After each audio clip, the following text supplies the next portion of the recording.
Assalamualaikum warahmatullahi wabarakatuh. Bismillahirrahmanirrahim. Alhamdulillahilladzi arsala rasulahu bil huda wa dinil haq liyudhhirahu 'alad dini kullihi walau karihal kafirun. Asyhadu an la ilaha illallah wa la syarika lah. Wa asyhadu anna sayyidina wa nabiyyana Muhammadan abduhu rasuluh. Al-mab'uts rahmatan lil alamin. Allahumma shalli wa sallim wa barik ala sayyidina Muhammad wa ala alihi wa sahbihi ajma'in. Qala rabbi israh li sadri wa yassir li amri wahlul 'uqdatam min lisani yafqahu qawli. La yasdaqal ladzi. Wa muslimin muslimat yang dirahmati Allah Subhanahu wa taala. Puji syukur kita panjatkan kehadirat Allah Subhanahu wa taala karena kita pada sore hari ini sampai detik ini masih senantiasa diberi oleh Allah Subhanahu wa taala kekuatan iman Islam, kekuatan cara zahir dan batin sehingga kita sekalian bisa dan mampu menjalankan kewajiban kita sebagai seorang muslim. Moga-moga kewajiban yang kita jalankan itu senantiasa dibarengi dengan rahmat dan hidayah dari Allah Subhanahu wa taala, sehingga apa yang kita lakukan benar-benar diterima di sisi Allah Subhanahu wa taala sebagai amal salihah.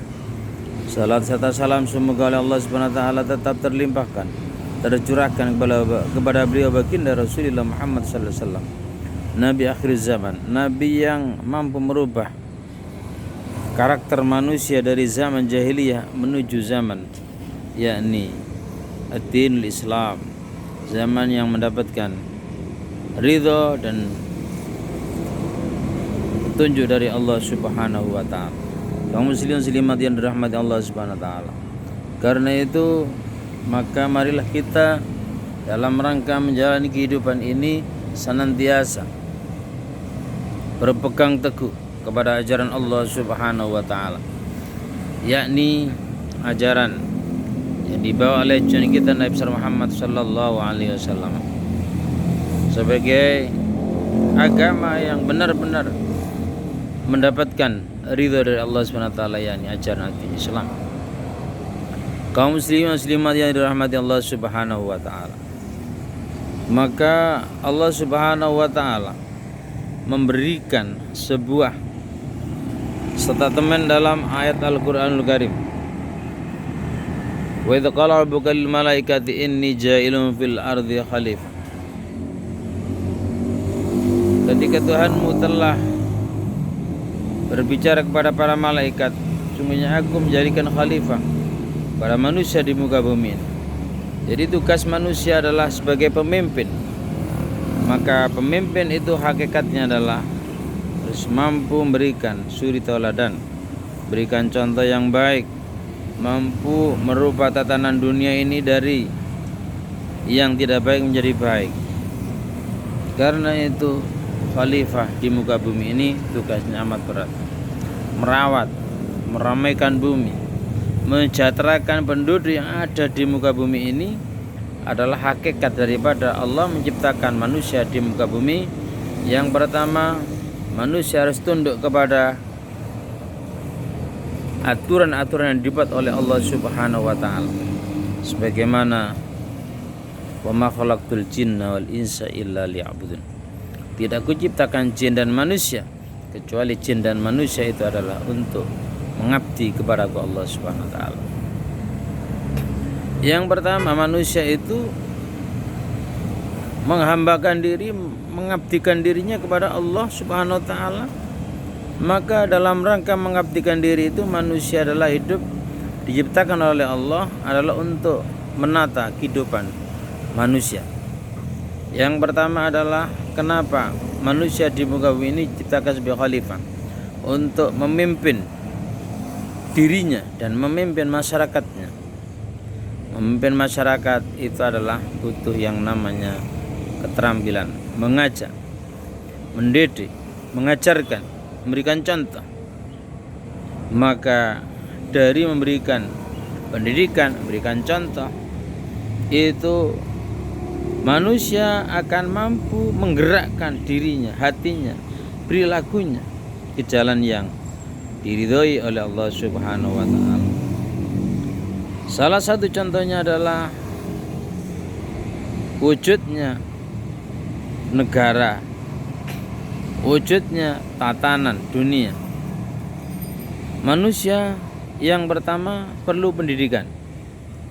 Sejak lahir manusia dilahirkan di muka bumi ini, tidak lain kecuali manusia itu yang pertama adalah tugas yang pertama sebagai khalifah Allah di muka bumi, yaitu mengabdikan diri kepada Allah.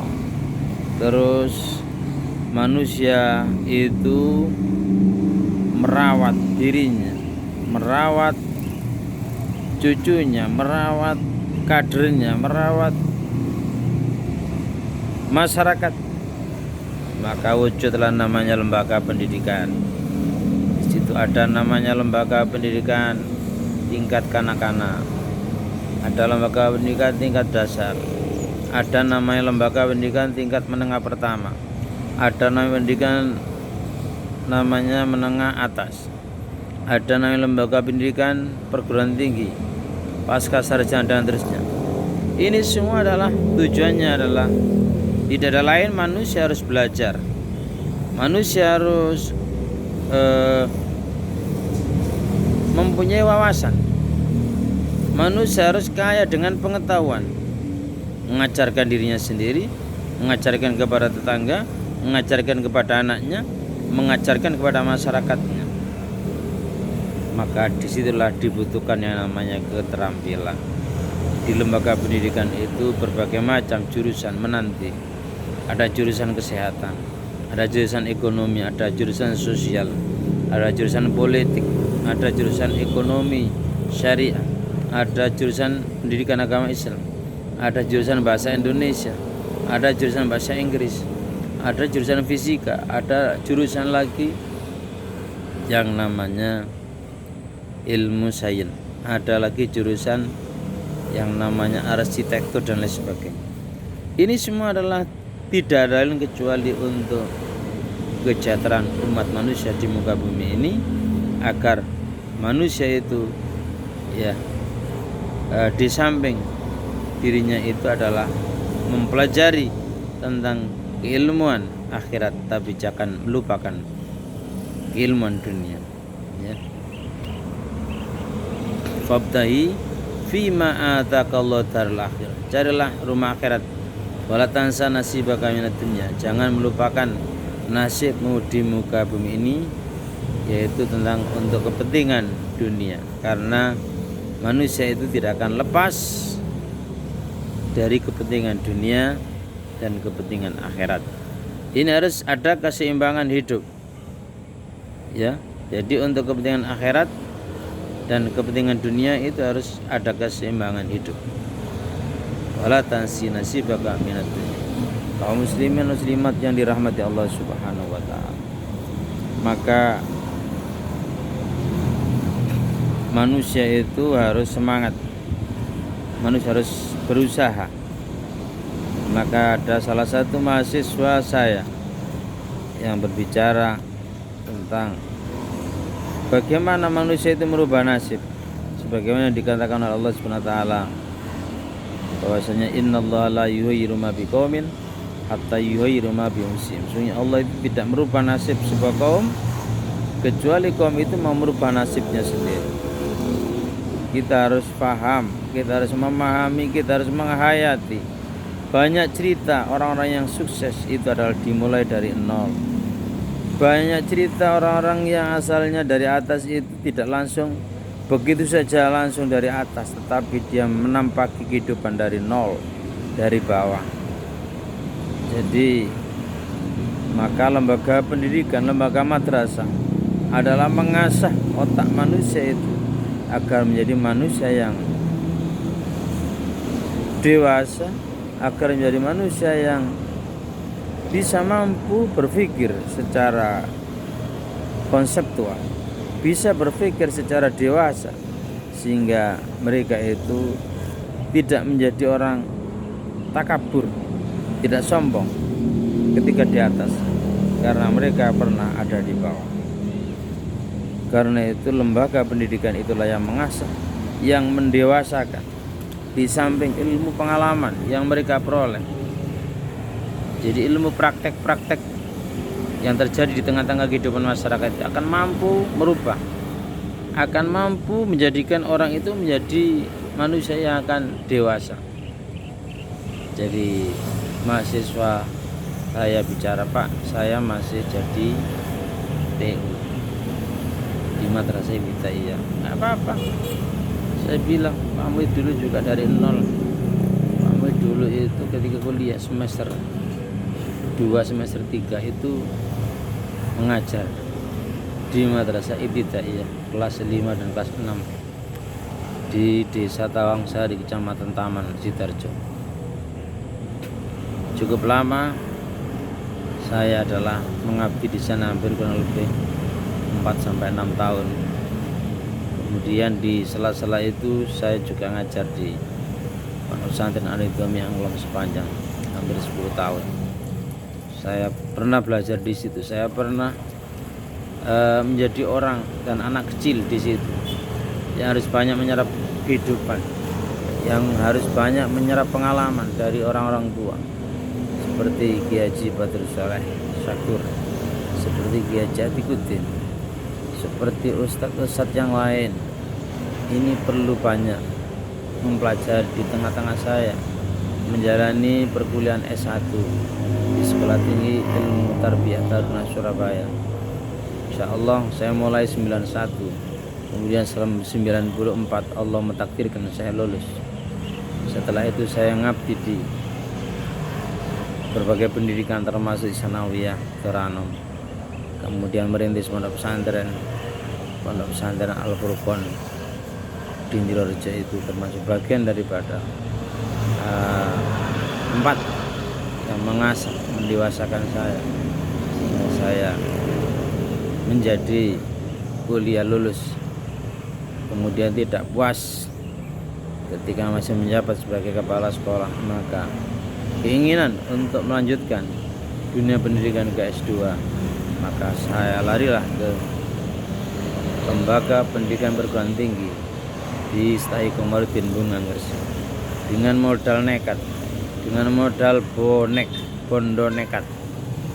Jadi itulah akhirnya saya menjadi lulus masuk tahun 2007, lulus 2009, dan kemudian saya melanjutkan dengan bonek lagi tahun 2010, ikut tes program doktor di UIN Surabaya. Ternyata Allah SWT takdirkan lolos, dan setelah itulah saya terus belajar, saya terus mengasah pikiran saya terus bagaimana saya itu bisa menjadi orang-orang yang dewasa, menjadi orang-orang yang punya pengalaman tentang pendidikan. Akhirnya luluslah tahun 2014 wisuda, alhamdulillah program doktor itu telah kami peroleh.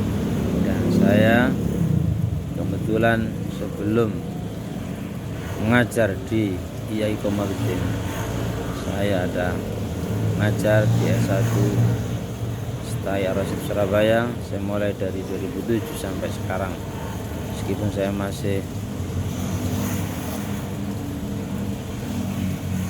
sudah pindah di IAI Komarudin Umbes, tapi tetap saya masih semangat mengajar di STAI Ar-Rasyid Surabaya sebagai bentuk pengabdian saya.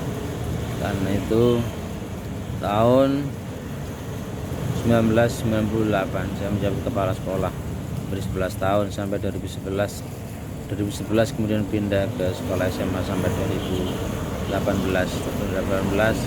akhirnya alhamdulillah saya resign dan saya konsentrasi untuk mengajar saja. Ingin menulis jurnal, ingin menulis buku, menulis artikel, dan di samping itu tetap masih mengajar. Moga-moga semangat ini adalah diwarisi oleh anak saya, karena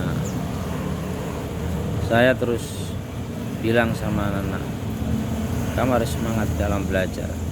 Insya Allah orang mencari ilmu itu tidak ada ilmu itu istilah basi, tapi semakin manusia mau belajar dan belajar, insya Allah akan bermanfaat di tengah-tengah kehidupan masyarakat. Allahul muwaffiq ila aqwamit thoriq. Assalamualaikum warahmatullahi wabarakatuh.